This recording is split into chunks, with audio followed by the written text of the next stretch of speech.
இளமை திரும்புதே சேனலுக்கு உங்களை அன்போடு வரவேற்கிறோம். இனி இளமையாய் வாழலாம் வாங்க. பல் என்பது வெறும் அழகு இல்லைங்க, அதுதான் உங்களோட ஆரோக்கியத்தின் வாசல். திருவள்ளுவர் சொன்னது போல, நோய் நாடி நோய் முதல் நாடி, அது தணிக்கும் வாய் நாடி வாய்ப்பச் செயல். 50 வயதுக்கு மேல சக்கரை பிபி எல்லாம் வாயிலிருந்து தான் ஆரம்பிக்குது. ஏன்னா பல் சரியில்லை அப்படின்னா நல்லா சாப்பாடு அரைப்படாது, ஜீரணம் கெடும். ஜீரணம் கெட்டுச்சு அப்படின்னா உடல் தளரும். உடல் தளர்ந்தா எல்லா நோய்களும் வரும். இன்னைக்கு நம்ம இந்த வீடியோவில் பார்க்க போகிறது என்ன அப்படின்னா, நாம் தெரியாமல் செய்யும் 3 முக்கிய தவறுகள். அது மட்டும் இல்லாமல் அதோடைய தீர்வுகளையும் பார்க்க போகிறோம். அது மட்டும் இல்லாமல் இந்த வீடியோவோட கடைசியில் முக்கியமான ஒரு பாட்டி வைத்தியம் உங்களுக்கு சொல்ல போகிறேன். ஸோ வீடியோவை ஸ்கிப் பண்ணாமல் ஃபுல்லாக பாருங்கள். நம்ம பற்களுக்கு செய்யற முக்கியமான 3 தவறுகள்ல முதல் தவறு என்ன அப்படின்னா, பலமா பல்ல அழுத்தி தேய்ப்பது. நல்லா அழுத்தி பற்களை தேய்ச்சாதான் அழுக்கு போகும் அப்படின்னு யோசிக்கிறீங்களா?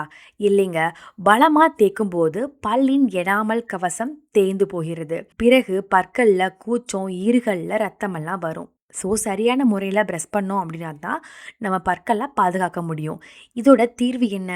நம்ம சரியாக பல் துலக்கணும். பல் தேய்க்கிறது தரையை தேய்ப்பது போல இல்லைங்க, பூவை தொடுறது போல மென்மையாக இருக்கணும். எப்போதும் சாஃப்ட் ப்ரஷ் மட்டும்தான் யூஸ் பண்ணணும். பற்களை எப்படி ப்ரஷ் பண்ணுறது அப்படின்னா, ப்ரஷ்ஷை 45 டிகிரியில் ஈர்கள் மேலே வச்சு மேல் பல்ல மேலிருந்து கீழாகவும், கீழ்பற்களில் கீழிருந்து மேலாகவும், அதுக்கப்புறம் ப்ரஷ்ஷை சின்ன வட்டமாகவும் தேய்ச்சி நீங்கள் பல்ல ப்ரஷ் பண்ணணும். சரிங்க, இந்த சரியான ப்ரஷ் பண்ணுற முறையை நீங்கள் கண்டிப்பாக தெளிவாக பார்க்கணும்.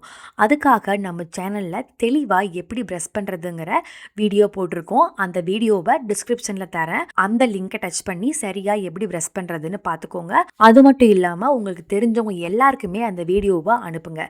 ஏன்னா எல்லாரும் தினமும் ப்ரஷ் பண்ணுறோம், ஆனால் தப்பாக ப்ரஷ் பண்ணி நம்ம பற்களை கெடுத்துக்கிறோம்.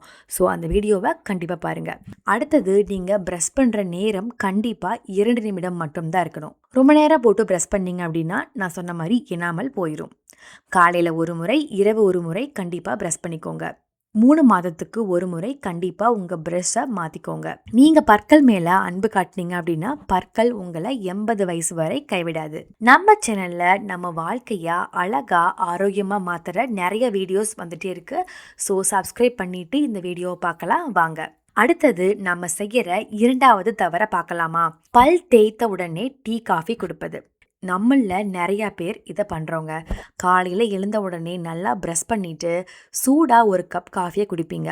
ஆனால் கண்டிப்பாக நீங்கள் ப்ரஷ் பண்ணதுக்கப்புறம் எப்போ ப்ரஷ் பண்ணாலும் 30 நிமிடம் கழித்து தான் எதுவாக இருந்தாலும் சாப்பிட்ணும். ஏன்னா நம்ம பல் தேய்ச்சதுக்கு அப்புறமா 30 நிமிடத்துக்கு ஃப்ளோரைடு பாதுகாப்பு கவசம் நம்ம பற்களில் மேலே இருக்கும். நீங்கள் உடனே சூடாக ஏதாவது குடிச்சிங்க அப்படின்னா அது கரைஞ்சு போயிடும். அப்படி பண்ணுறப்ப பற்களோட பாதுகாப்பு கவசம் சீக்கிரமாக போயிடுது.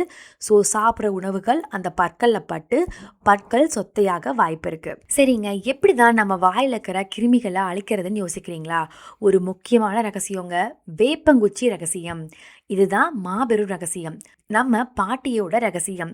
வேப்பங்குச்சி கசப்பு, அதுதான் மருந்து. அதில் இருக்கிற முக்கியமான பொருள் 90% கிருமிகளை அழிச்சு ஈறுகளையும் இரும்பு போல மாற்றும். நம்ம எப்படி சரியான முறையில் வேப்பங்குச்சியில் பல் துலக்கிறது அப்படின்னா, ஒரு 6 இன்ச் பசுமையான தடிமனான குச்சியை எடுத்து நுனியை கழுவிட்டு பல்லால் கடிச்சு ப்ரஷ் போல் மாற்றிக்கோங்க.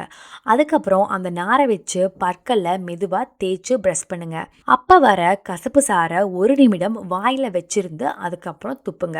அதுக்கடுத்து வாரத்தில் 2 முறையாவது கண்டிப்பாக வேப்பங்குச்சியால் ப்ரஷ் பண்ணுறோம் அப்படிங்கிறத நீங்கள் பழக்கப்படுத்திக்கோங்க. அட்லீஸ்ட் இந்த முறையை ஃபாலோ பண்ணுங்க. வாரத்தில் 4 நாட்கள் சாஃப்ட் ப்ரஷ் மூலமாக ப்ரஷ் பண்ணிக்கோங்க, 2 நாட்கள் வேப்பங்குச்சி மூலமாக ப்ரஷ் பண்ணிக்கோங்க. அப்படி உங்களுக்கு வேப்பங்குச்சி கிடைக்கல அப்படின்னு ஃபீல் பண்ணிங்கன்னா, நாட்டு மருந்து கடைகளில் இல்லை ஆர்கானிக் ஷாப்களில் வேப்பிலை பொடி கிடைக்கும். அந்த பொடியை பல் பொடி மாதிரி யூஸ் பண்ணி ப்ரஷ் பண்ணிக்கோங்க. இந்த முறையை நீங்கள் ஃபாலோ பண்ணுறப்ப கசப்புத்தன்மை நம்ம வாயில் பட்டு நம்ம வாயில் இருக்கிற கிருமிகளும் அழியும், நம்ம குடலில் இருக்கிற கிருமிகளும் அழியுங்க.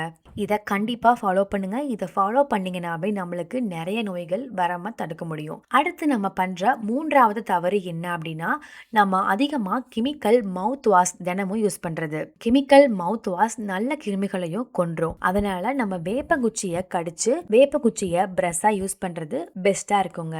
சரிங்க, இதற்கு இதுக்கு தீர்வு என்ன? உங்களுக்கு மவுத் வாஷ் யூஸ் பண்ணணும் அப்படின்னு ஆசைப்பட்டீங்கன்னா, நம்ம வீட்லயே இயற்கையா இருக்குங்க. அதான் கல்லுப்பு. கல்லுப்ப நல்லா தண்ணீல கரைச்சிட்டு, அத நல்லா வாயில போட்டு நல்லா கொப்பளிச்சு துப்புங்க. அதுவே சூப்பரான மவுத் வாஷுங்க. இப்படி நீங்க மவுத் வாஷ் யூஸ் பண்ணி ஆகணும் அப்படின்னா, கண்டிப்பா ஆல்கஹால் இல்லாத மவுத் வாஷா பார்த்து நல்ல பிராண்ட சூஸ் பண்ணி யூஸ் பண்ணிக்கோங்க. ஆனா யூஸ் பண்ணாம இருக்கிறது தான் பெஸ்ட். ஆமாம் நண்பர்களே, இதுவரை நாம் சொன்ன இந்த டிப்ஸ் எல்லாம் உங்களுக்கு யூஸ்ஃபுல்லா இருக்கும்னு நினைக்கிறேன். பற்கள் போனா திரும்ப வராது. ஆனா நாம இந்த 3 தேர்வுகளை பின்பற்றினோம் அப்படின்னா 80 வயசானாலும் உங்க பற்கள் ஆரோக்கியமா அழகா இருக்கும். உங்க சிரிப்புக்கும் பஞ்சமே இருக்காது. இந்த வீடியோ உங்களுக்கு யூஸ்ஃபுல்லா இருந்துச்சு அப்படின்னா கண்டிப்பா ஒரு லைக் போட்டு சப்ஸ்கிரைப் பண்ணுங்க. நம்ம டெலகிராம் சேனல்லையும் ஜாயின் பண்ணிக்கோங்க. இளமை திரும்புதே, இனி இளமையாய் வாழலாம் வாங்க.